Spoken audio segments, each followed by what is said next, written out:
Welcome to Luca is a Billionaire, where the only thing I invest in is your answers. You need iOS up to date.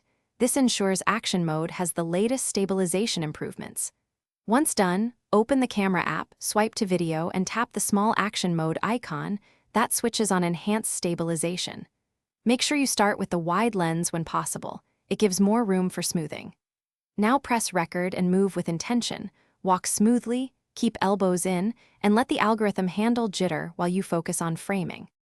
You should plan your movement. Action Mode excels with predictable, continuous motion.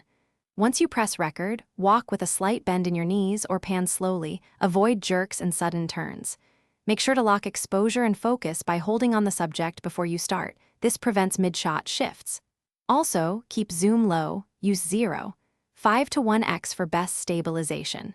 If you need tracking, place your subject near center. The system performs better with less. When you finish, tap stop and review the clip in Photos. Look for wobble or warping and note where it happens. If the shot looks good, trim and export using Photos or iMovie. Those keep the stabilized file intact. If you encounter issues, make sure Action Mode is actually enabled, then toggle it off and on. If problems persist, restart your iPhone. Finally, switch between wide and standard lenses to see which gives better results for that specific movement. Thanks for watching and please subscribe. It's the best investment you'll ever make.